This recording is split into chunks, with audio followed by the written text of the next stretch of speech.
Well, T.O. had the record before, and I broke T.O.'s record. You a sucker.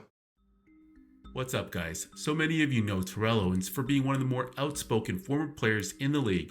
This is a man who's not afraid to speak his mind, especially when he feels he's been wrong. But that said, T.O. chimed in on this whole I Am Athlete drama that has been surfacing the last few days, and the former Eagles wideout didn't hold back on his words. But first and foremost, have a listen to what Brandon Marshall had to say about T.O. on Cam Newton's podcast here the other day. This needs to be mentioned of how dominant you were. How many people have had a game? Was it 20 receptions? 21. Can you do something for me? Can you hit her with the rich flex? 21 receptions in one game. Mike, not 2, not 3, not... This is my show, so I can talk how I want to. Nigga. 21? Yeah. No Savage. Like, who else has done that? Yeah. Well, T.O. had the record before, and I broke T.O.'s record. You a sucker. Like, listen, I don't talk, I like to keep it. Professional. You got to talk greasy to T.O. Yeah. Oh, that's my shot. Yeah. T.O. had the record. What was his record? I think it was 20. It was 20.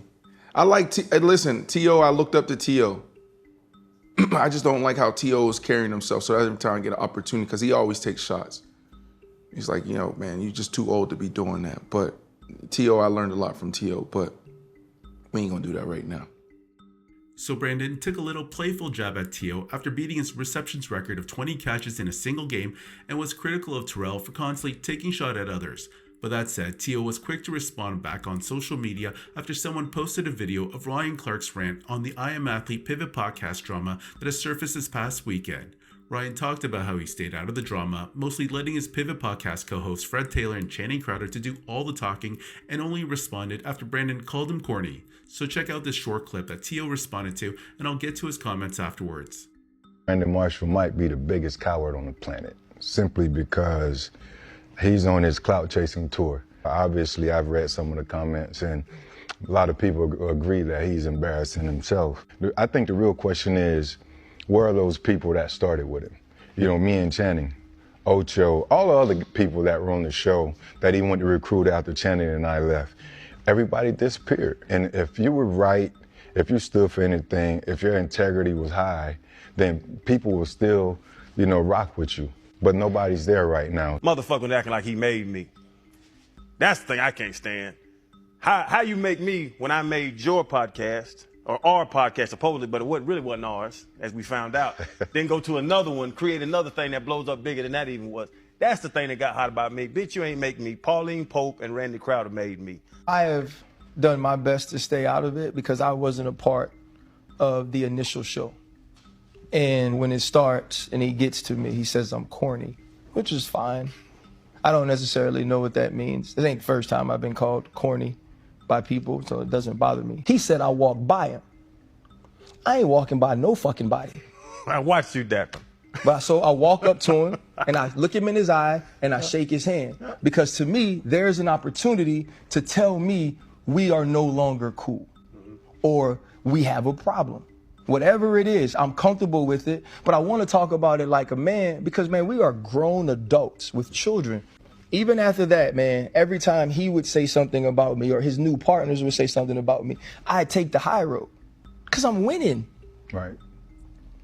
He ain't talking about you if this sucks. Bingo. He ain't talking about you if this ain't good. It's hard to have to admit that it's phenomenal. It's hard to have to admit that this was my vision for what I was doing, but I'm not a good enough person to get. Okay, so there's a ton of stuff going on between these group of men, but let me get to what T.O. said on Twitter when he responded to other people's tweets chiming in on this video, and then I'll get to my thoughts on this whole drama. So the first tweet Terrell made, he responded to another user who asked if what Ryan and them were speaking was the truth, and he pretty much agreed.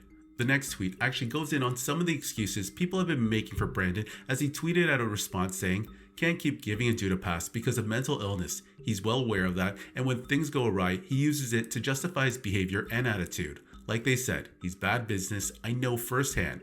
And the last tweet T.O. responded to was stating that greed ruined the podcast, as it was something really special that these men had going on. And T.O. responded, "Greed, that part, brother, is shady. In addition to that, he's not paying employees, verbally abusing employees, talking recklessly to them, etc. Trust me, this is just the beginning."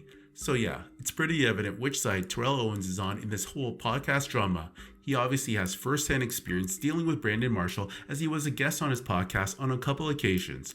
And regarding what he said about how Brandon treats his employees, hey, he might have heard some things, as he's probably privy to a lot of information around the league, but who exactly is that source? Fred and Channing?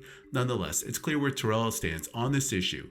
Next, I want to get into my thoughts on this drama. I made a couple of videos about this in the last 2 days regarding Ryan Clark and Fred Taylor's response to Brandon, but this is my thought, and let me preface by saying I have not 100% been following this drama since the beginning. I've read a lot of comments, and most of the public appears to be with Fred and Channing.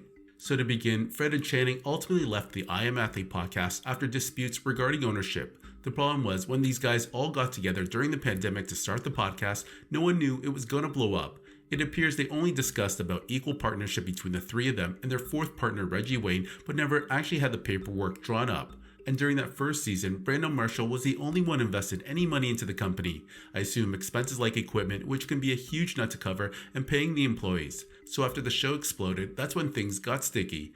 Apparently Channing Crowder had no interest in ownership and only wanted to be paid by the episode, while Fred Taylor was looking for his 25% that they agreed upon a year ago. But it appears from Brandon's point of view was that initial $25,000 investment from a year ago was not an open offer. Basically, you can't come in now at $25K for 25%, and as the legendary Joe Crack of DITC once said, "Yesterday's price is not today's price." But it appears there is more to it than just that.